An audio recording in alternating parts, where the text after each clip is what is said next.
बोलो श्री प्राणनाथ प्यारे की जय। रे हो दुनिया बावरी, खोवाता जन्मागमा। रे हो या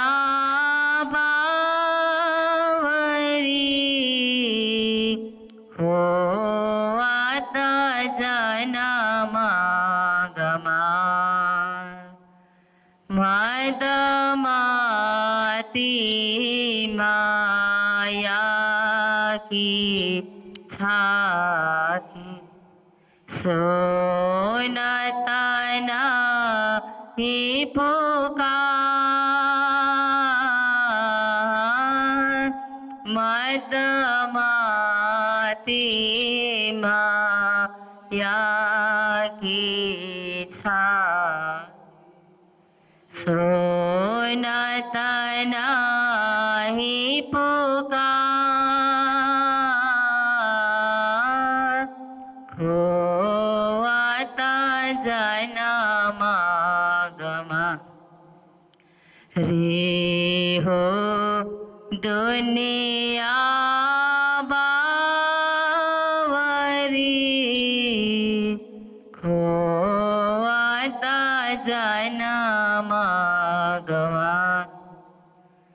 अपनी छाया सो आप विभूति, अपनी छाया सो विभूति।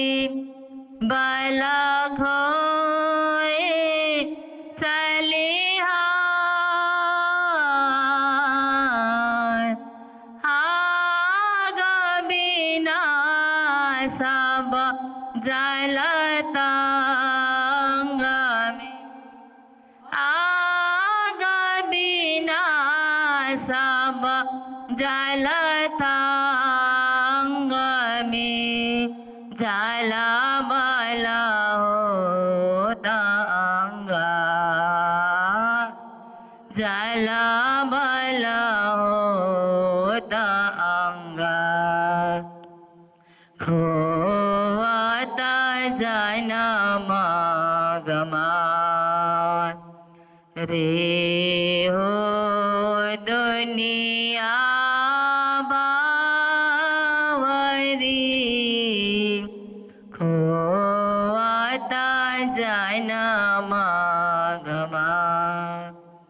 सात शब्द को कोई न चीने, सात शब्द को कोई न चीने।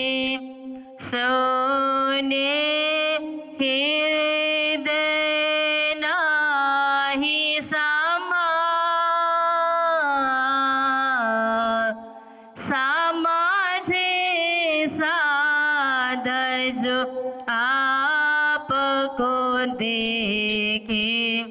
समझे साध जो आपको देखे। तामे बड़ी आंधार, तामे बड़ी आंधार। खोवाता जन्मागमा। रे हो दुनिया बावरी, खोवाता जन्मागमा। या में केते आप कहावे श्याने, या में केते आप कहावे श्यान। पर छोटत नाही बिका,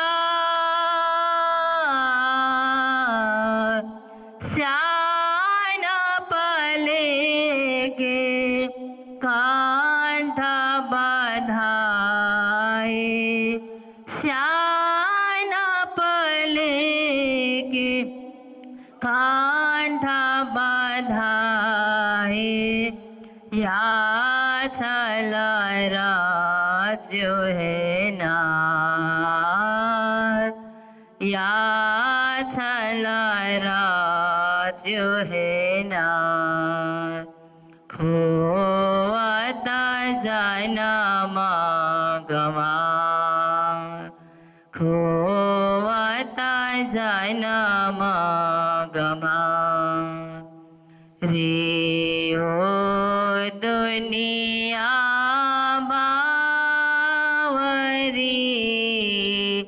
खोवत जन्म गवार खोवत जन्म गवार। बोलो श्री प्राणनाथ प्यारे की जय। रे तो आगू होवना धनिये दिया सिर भार समझ सको सो समझियो कर आत्मांतर विचार कर आत्मांतर विचार।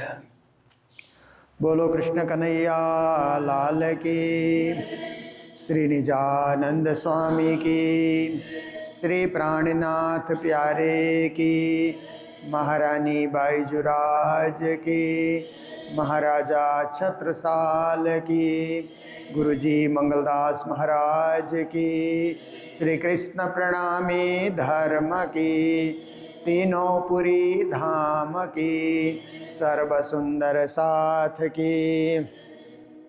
अब मैं दिल विचारिया प्रणाम। उपस्थित धर्मप्राण शिरोमणि सुंदर साथ जी, माताएं बहनें भाइयों, सुंदर अवसर, सुखद अवसर, ज्ञानवर्धक अवसर। तो देखिए, संसार में बड़ा होना अच्छी बात है, पर बड़प्पन दिखाना अच्छी बात नहीं है। बड़ा तो हम हो ही जाते हैं, समय हमको बड़ा कर देता है। कोई भी व्यक्ति चाहता नहीं कि बुढ़ापा आ जाए,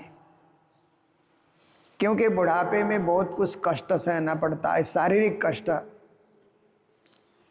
तो कोई भी नहीं चाहता कि हम बूढ़े हो जाएं, सब चाहते हैं हम जवान ही बने रहें, प्रौढ़ अवस्था में बने रहें, आगे न खिसकें।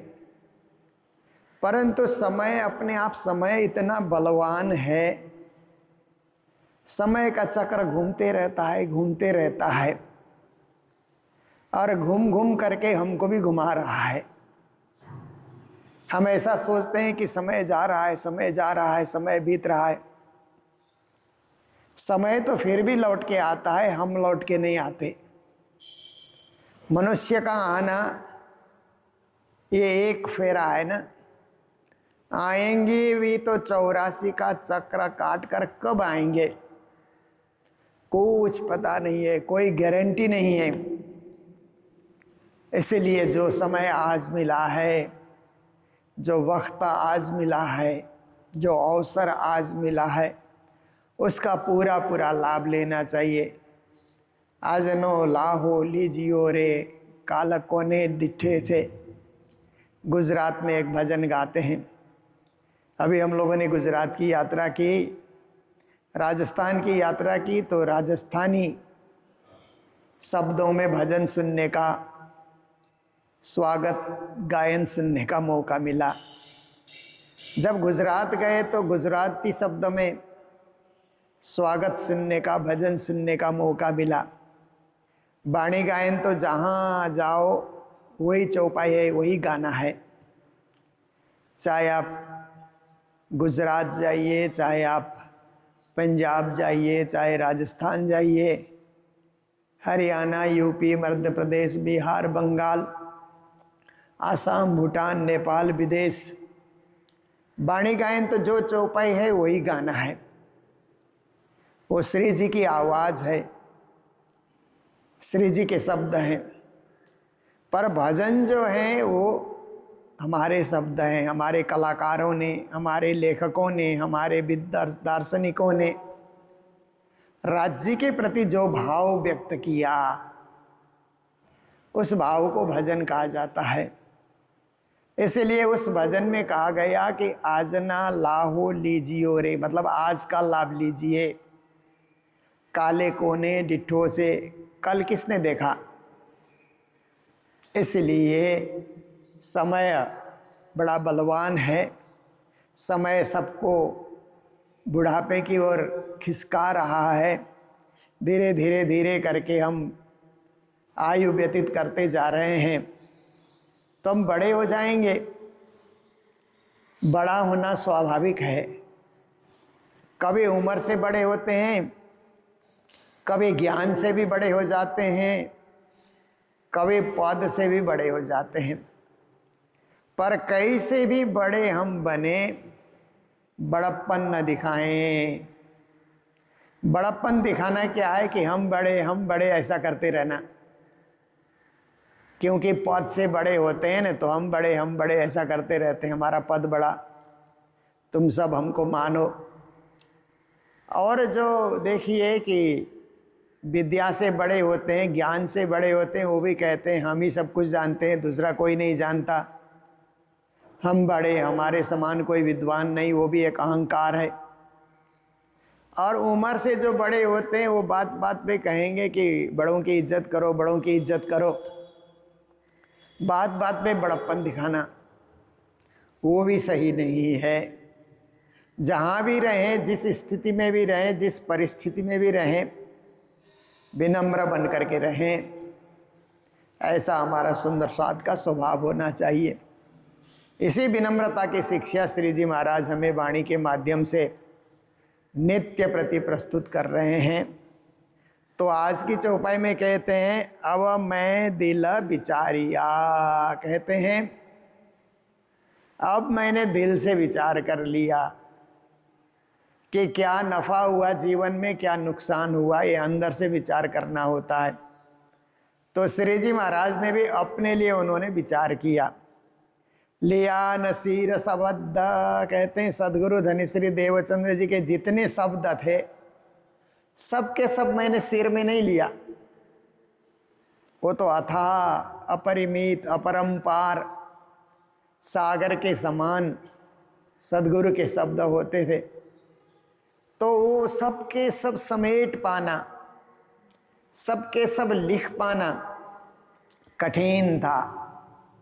छोटा सा उदाहरण मैं देता हूँ। जब मैंने गुरुजी की वाणी संकलन करना प्रारंभ किया, मंगल सूक्ति का संकलन प्रारंभ किया, तो कभी कभी गुरु महाराज प्रवचनों में भी सूक्ति बोलते थे।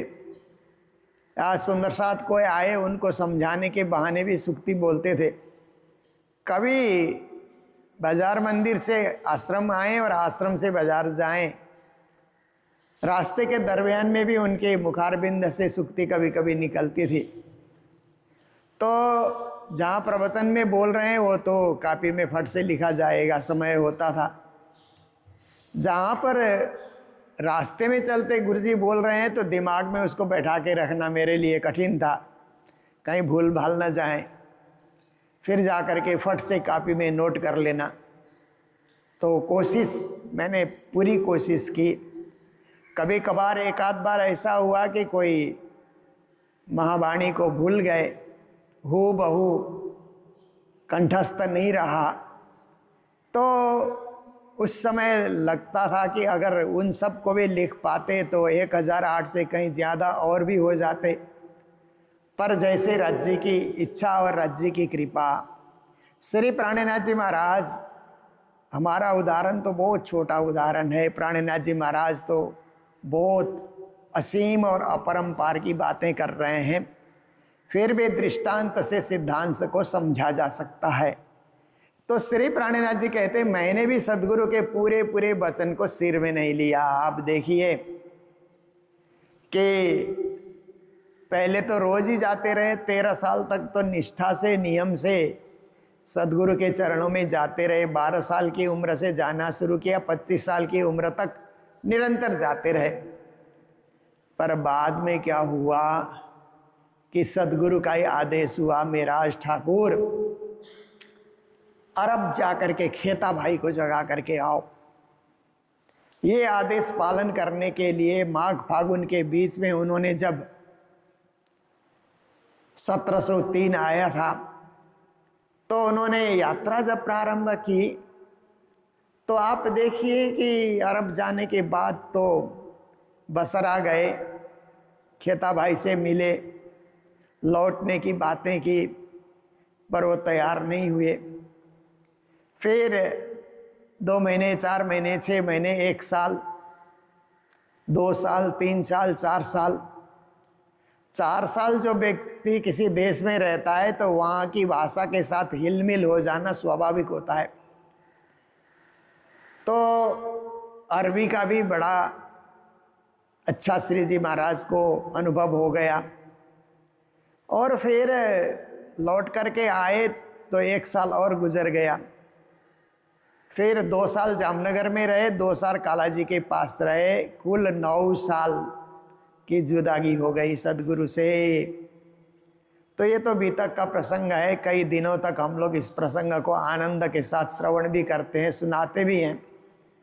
तो ऐसा करके 9 साल की जुदागी हुई तो 9 साल तक सदगुरु के शब्द सुनने का अवसर जो नहीं मिला, कहते हैं कि वो एक कष्टदायी विषय था श्री जी के लिए।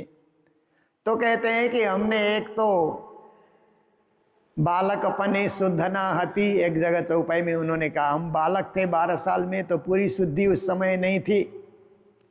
और फिर जब शुद्धि आने लगी तो विदेश की यात्रा हुई और सदगुरु से जुदागी हुई, तो ये पूरे के पूरे शब्द संग्रह करने में ये कठिनाइयाँ बीच में आ गई, समस्या आ गई।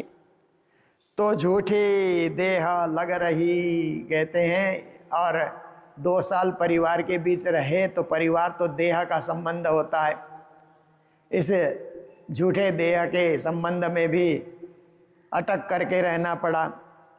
जो बाधी माहे हद, क्योंकि संसार में जब तक हम रहते हैं हद में ही बंधे हुए रहते हैं।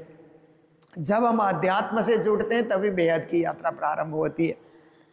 इसलिए हद में बंद करके रहना और राजा का कार्य करते रहे, काला जी का कार्य करते रहे। धोरा जी में जाकर के, धरोल में जाकर के, धोरा जी तो महारानी बाईजुराज का जन्म स्थान है, धरोल में जाकर के काला जी के यहाँ काम करते रहे। तो आप देखिए कि ये भी एक लौकिक काम था, देश का काम, संसार का काम, जनता का काम।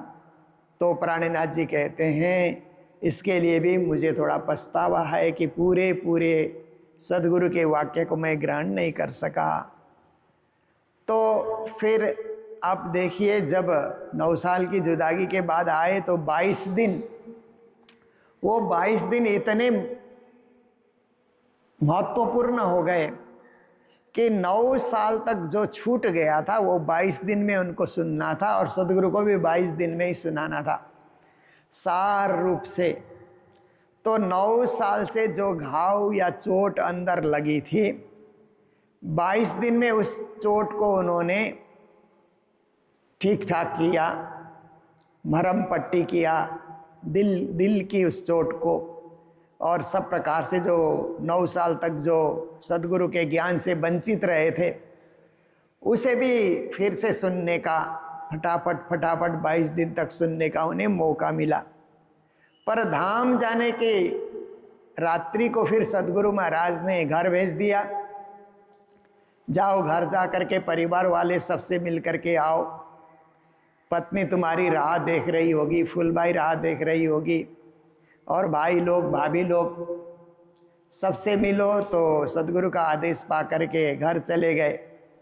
रात्रि को 12 बजे के पश्चात सदगुरु का धाम गमन हो गया, और सुबह सुबह समाचार जब मिला तो वही करती फिरूं और करूं, हाय हाय पीऊ जी बिछोआ क्यों सो, मेरा जीवरा टुक टुक होए न जाए, पुकार चले मेरे पीऊ जी मैं तो माए में उर्जी। अरे इन चौपाइयों का अवतरण होता है, घर से ही रोते बिलखते हुए आते हैं। तो ये सारी बातें श्री प्राणनाथ जी महाराज सोचते हैं अपने जीवन के विषय में, अपनी बीतक के विषय में, तो जहाँ सदगुरु के ज्ञान से वंचित हो गए, सदगुरु के दर्शनों से वंचित हो गए, वो घड़ी उनके लिए बहुत पीड़ादायी घड़ी होती है। आज भी स्मरण करने से वो घड़ी उनको अंदर ही अंदर टीसने वाली पीड़ा देती है। एक शब्दो जो जागृत, कहते हैं सदगुरु के एक एक शब्द जागृत करने वाले, जगा देने वाले, एकदम परम धाम के उस 25 पक्ष में परिभ्रमण कराने वाले, ऐसे ऐसे दिव्य शब्द सदगुरु के मुख से निकलते थे। और आज भी जो वाणी की चौपाई है, क्योंकि हम लोगों ने डायरेक्ट सदगुरु के उपदेश को नहीं सुना, क्योंकि उनकी वाणी डायरेक्ट सदगुरु की वाणी हमें उपलब्ध नहीं हुई। हमें वाणी उपलब्ध हुई, सदगुरु ने जो कहा, प्राणनाथ जी ने उसकी व्याख्या जो की, वो व्याख्या हमें मिल रही है, वो उपदेश हमें मिल रहा है, इनडायरेक्टली मिल रहा है। परंतु डायरेक्ट सदगुरु क्या कहते थे, ये दुर्लभ है।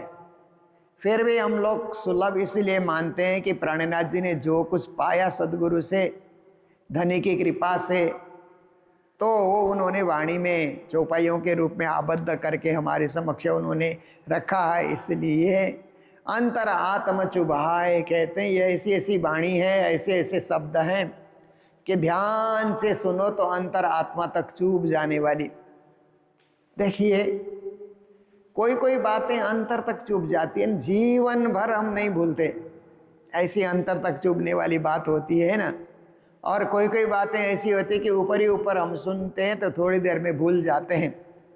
जैसे आप देखिए चर्चा कथा में भी आप बैठे हैं, यहाँ से उठ के गए, नाश्ता किए तो सब कुछ भूल गए, आज क्या कुछ चर्चा में हुआ, कुछ नहीं याद रहता है। पर एक चोट की बात अगर आपके दिल में लगी तो उसको आप कभी नहीं भूलेंगे, उसको आप बारंबार स्मरण करते रहेंगे। प्राणनाथ जी कहते हैं कि सदगुरु के शब्द अंतर आत्मा को चुभने वाले और अंतर आत्मा में असर करने वाले शब्द होते थे। तो देह झूठी सुपन की तबई देवे उड़ाए, कोशिश श्री जी ने भी किया कि इस झूठे देह को उड़ा दिया जाए, पर शरीर प्राप्त करना और शरीर नष्ट करना हमारे हाथ में नहीं है।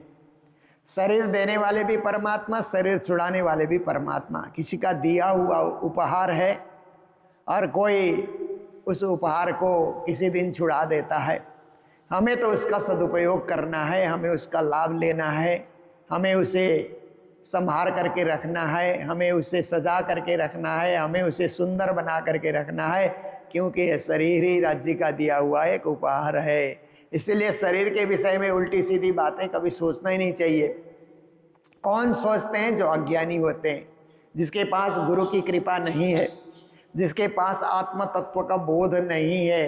ऐसे जो अज्ञानी लोग होते हैं वो शरीर के विषय में सोचते हैं, परंतु ज्ञानी लोग तो इस शरीर के द्वारा ही, शरीर माध्यम खलु धर्म साधनम, ज्ञानी तो यही कहते हैं कि शरीर है इसीलिए तो धर्म कर रहे हैं। आज शरीर है इसीलिए मंदिर आ रहे हैं, शरीर है इसीलिए हम सेवा कर रहे हैं, शरीर है इसीलिए हम भजन गा रहे हैं, शरीर है इसीलिए हम पारायण पढ़ रहे हैं, शरीर है इसीलिए राज्य का चरणामृत प्रसाद पा रहे हैं। देखिए कितनी बड़ी बात है। तो शरीर को भी कभी भी दिल के अंतर्गत इसे कष्ट देने की बात, नष्ट करने की बात नहीं आनी चाहिए। ये तो हमारे लिए बहुत बड़ा उपहार है, बहुत बड़ा बख्शिश है, और इसके द्वारा ही सिद्धि की प्राप्ति हमें करनी है। आगू जागृत बचन धनी के, तो उन दिनों में सदगुरु महाराज के संगत में जब रहे तो उनके जागृत वचन, धनी के जो जागृत वचन हैं, वो कोई भी सुंदर साथ आता था सदगुरु के ज़माने में, तो सदगुरु महाराज नए सुंदर साथ को देख करके उसको जगाने के लिए नई नई बातें, नए नए रंग ढंग से सदगुरु महाराज समझाते थे। तो एक एक वचन जागृत करने वाले, झकझोरने वाले, अंतरात्मा में चुभने वाले ऐसे शब्द सदगुरु ने सुनाया। क्यों रहे देह सुपन्न, तत्काल ज्ञान होता था कि संसार स्वप्न है।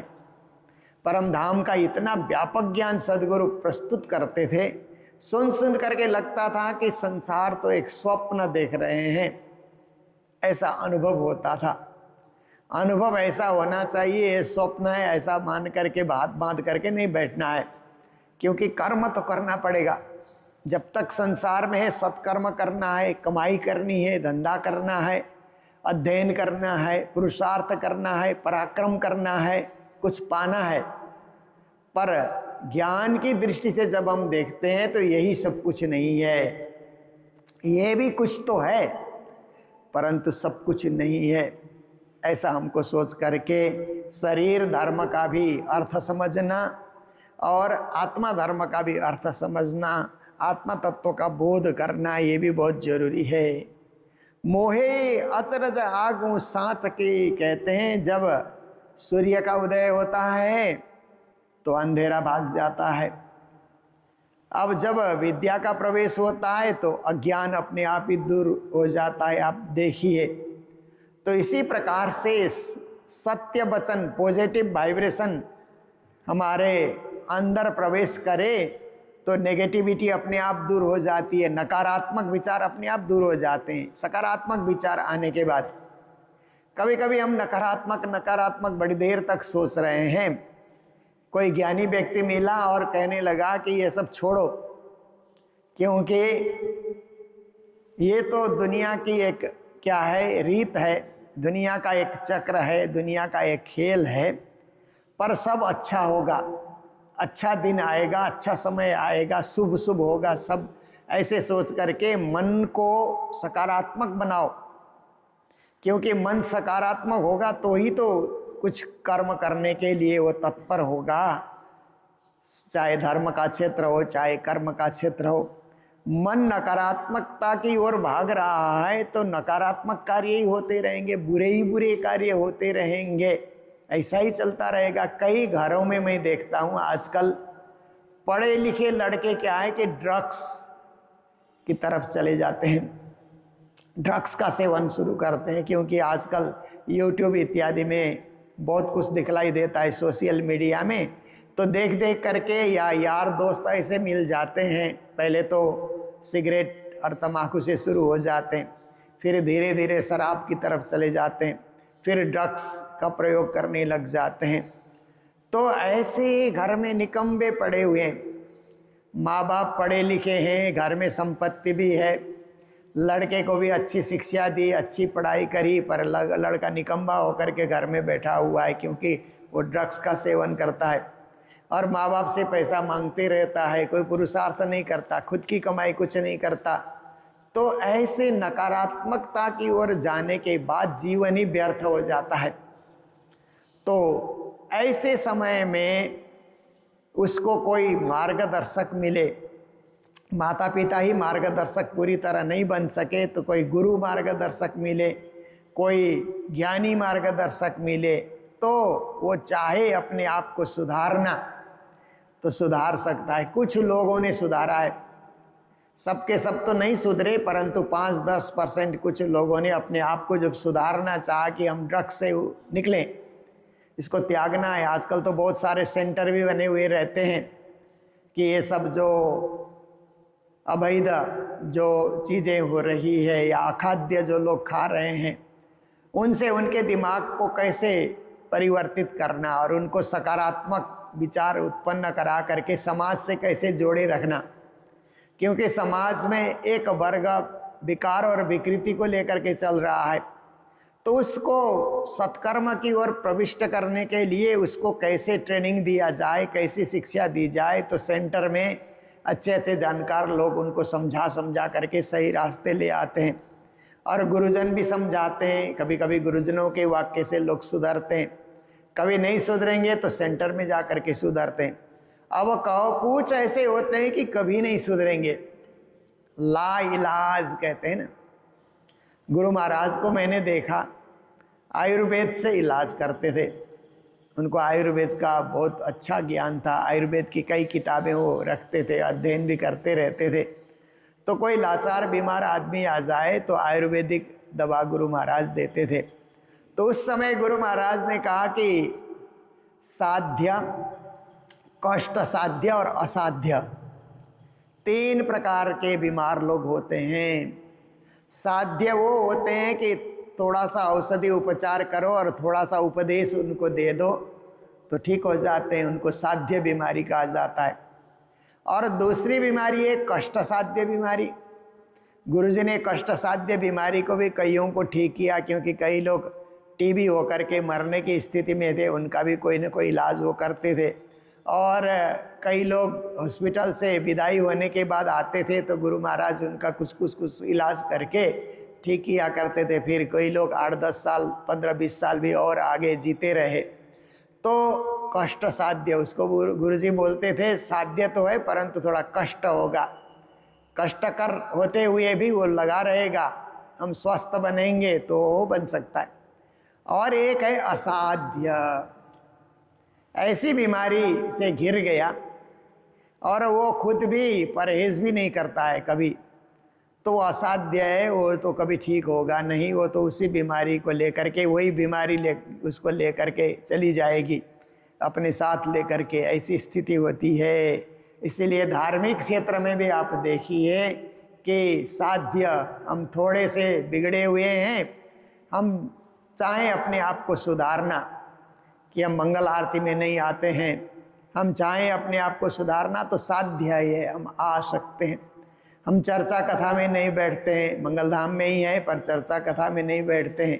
हम साधना चाहें अपने आप को तो ये साध्य विषय है, हम चाहें तो चर्चा कथा में बैठ सकते हैं क्या। और क्योंकि हमको खुद को भोजन बना के तो खाना नहीं है, बनाने वाले सब बैठे हुए हैं, तो हम क्यों नहीं आ सकते हैं, सब कार्यक्रम में हम भाग ले सकते हैं, ऐसा सोच मन में आ जाए तो ये साध्य विषय है। फिर उसके साथ साथ जब यहाँ पारायण लगते हैं, पारायण पढ़ाने वाले आते रहते हैं, पारायण होते रहते हैं, तो हम कभी पारायण लगे तो और हम पारायण पढ़ेंगे ऐसा सोच बना करके हम आए तो ये साध्य विषय है। हम पारायण नहीं पढ़ सकते ऐसा आप सोचेंगे तो वही असाध्य बन जाता है। तो देखिए कि इस तरह से हम देखें कि कोई भी कार्यक्रम छोटा मोटा हो रहा है, कुछ भी है, मंदिर में रविवारीय प्रार्थना है, हम जाएंगे, ऐसा साध्य विषय बनाते हैं तो सब कुछ संभव हो सकता है। और असाध्य विषय हम उसको बना देंगे तो फिर हम घर के घर रह जाएंगे, कमरे के कमरे रह जाएंगे, बीमार के बीमार रह जाएंगे, कुछ होने वाला नहीं है। तो हमेशा श्री जी महाराज यही शिक्षा दे रहे हैं कि आप साधो देह सुपन रही इतना, ये स्वप्न का देह जब तक मिला है हमें, इस शरीर का भी लाभ लिया जाए, इसका भी फायदा उठाया जाए, इससे भी पुरुषार्थ किया जाए, है तो एक दिन स्वप्न होके जाएगा, झूठा बन जाएगा। तो जैसे ये झूठी तुमको लग रही, तुम रही झूठी लाग, ये झूठी जब उड़ जासी दे जासी झूठा दाग। श्री जी ने कहा ना एक जगह, ये झूठा शरीर हमारे पीछे लगा है, हम भी झूठे शरीर के पीछे लगे, मेरा शरीर ऐसा करके। ये झूठा शरीर एक दिन चला जाएगा तो अपना झूठा दाग हमको दे करके जाएगा, कि निशानी दे करके जाएगा। वो निशानी है कर्म का फल। शरीर जो कर्म करता है उसका जो फल हमको दे करके जाएगा, वो अच्छा भी हो सकता है, बुरा भी हो सकता है। इसीलिए पहले से शरीर को हम साध लें तो बुरा कर्म होगा ही नहीं, इस शरीर से अच्छा ही अच्छा होता रहेगा और ये शरीर भी हमारा सफल होगा, साधन भी सफल होगा, साध्य भी सफल होगा। ये शिक्षा श्री जी महाराज हमें निरंतर दिए जा रहे हैं और इसी का आनंद हम लोग प्रतिदिन लेते आ रहे हैं। ये आत्मा का खुराक है और इसको हम नित्य प्रति ग्रहण करके अपने आप को धन्य बना रहे हैं। तो मंगलधाम में जो सेवाएं आती है, हमारे विदेश में रहने वाले रमेश भाई, सुशीला बेन जो सुंदर साथ हैं, गत वर्ष यहाँ दर्शन करने आए भी थे। उन्होंने बच्चों की पढ़ाई के लिए सेवाएं दी है कि जो हमारे बच्चे मंगलधाम में गुरुकुलम में रह करके पढ़ते हैं और छात्रावास में भी बहुत सारी लड़कियां पढ़ती है मंगलधाम की ओर से, तो उन बच्चों के जो है शिक्षा के लिए उन्होंने सेवाएं भेजी है। उनको बहुत बहुत बधाई, मंगल कामनाएं। और विदेश में जब भी मैं जाता हूं तो वहाँ के सुंदर साथ यहाँ के बच्चों के लिए या भंडारे के लिए कुछ न कुछ सेवाएं देते रहते हैं। तो वो सेवा भी हम लोग FCRA अकाउंट के माध्यम से विदेश से हम लोग यहाँ पर मंगाते हैं और उससे भी हमारे बच्चों का खर्चा, उनकी पढ़ाई और उनके कपड़े लत्ते भी कुछ बनाना है तो उस खर्चा में हम लोग उससे जो है आगे उनको बढ़ाने के लिए हम लोग सहयोगी बन जाते हैं। ऐसे सेवा करने वाले हमारे बहुत सारे सुंदर साथ विदेश में भी रहते हैं, तो उन सभी को भी प्रणाम करते हुए, सेवा भावी सुंदर साथ को मंगल कामना व्यक्त करते हुए, और हमारे देश के सुंदर साथ जो सेवा में लगे हुए हैं उन सब के प्रति भी मंगल भावना व्यक्त करते हुए आज के प्रसंग को यही विराम दे रहे हैं। जय जयकार के साथ बोलो सतगुरु महाराज की, श्री प्राणनाथ प्यारे की, सर्व सुंदर साथ की, आगो जागृत वचन के, क्यों रहे देह सुपाना, मोहे अचरज आगो साँच के, देह झूठी राखी कीना, देह झूठी राखी कीना। बोलो श्री प्राणनाथ प्यारे की, श्री धाम के धनी की प्रणाम।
Sama